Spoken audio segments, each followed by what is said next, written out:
Live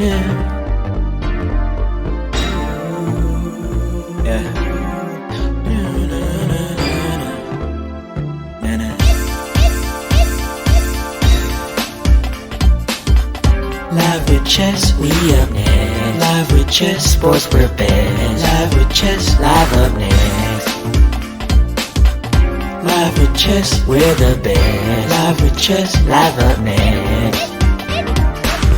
Hello, how everybody is doing? I'm your humble host Cameron Chester, and welcome to another episode of Live with Ches. We're talking NBA, talking ball today. Let's get right into it. 11-year veteran Isaiah Thomas is joining the Utah Jazz G League affiliate Salt Lake City Stars. Okay, Isaiah coming back, trying to make another run in the league. I see you. Cavaliers rallied from a 22-point fourth quarter deficit when they saw a last-second foul of Jason Tatum overturned to beat the Celtics 105-104, snapping Boston's 11-game win streak.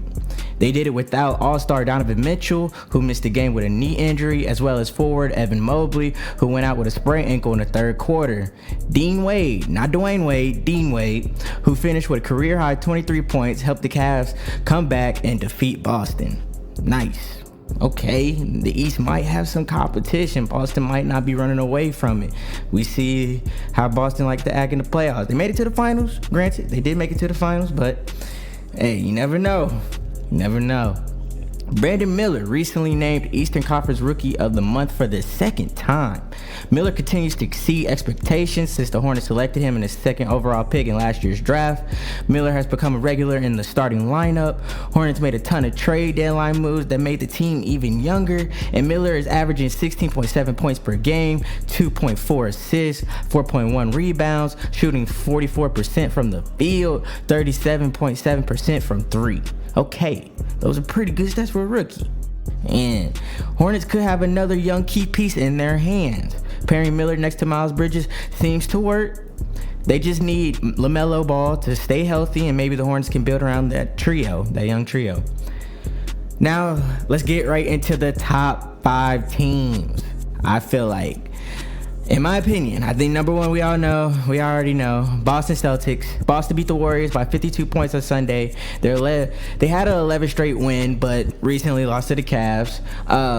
Their win against the Warriors was their third win by 50 or more points this season, which no NBA team has ever done. Boston's net rating for the season is now higher than the Kevin Durant, Steph Curry-led Warriors 2016-2017. But can they win like them? Can they finish the goal? Can they win a championship like the Warriors? We'll see. A 60-win season looks very likely for Boston at this point, and they're outballing some pretty good teams.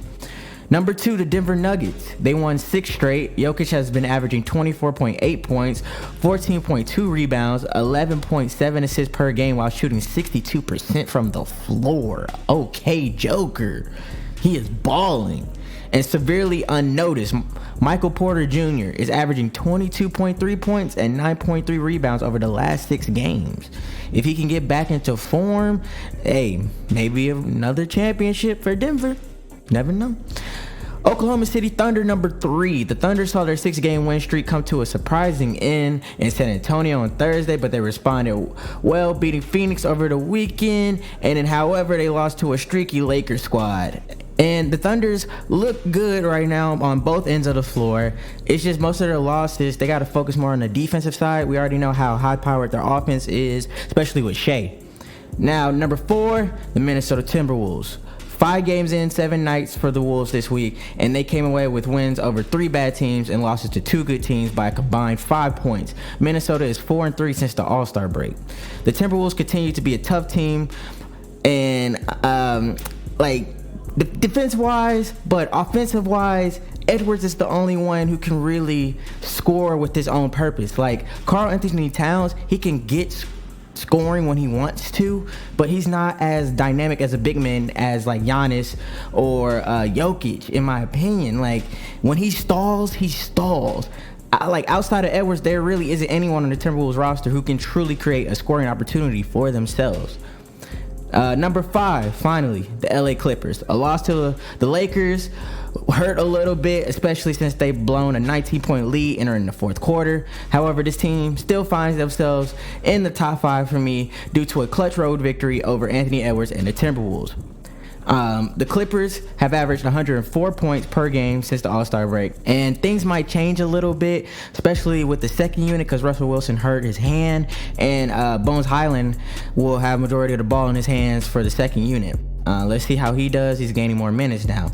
The Clippers, don't get me wrong, they're still going to be tough to stop in the playoffs as long as they stay healthy. And that's all, folks. Tell me what you think. Tell me in the comments. Tell me how you feel. And that's gonna be all, folks. It's been Live with Ches. Live with Ches, we're the best. Live with Ches, live up next.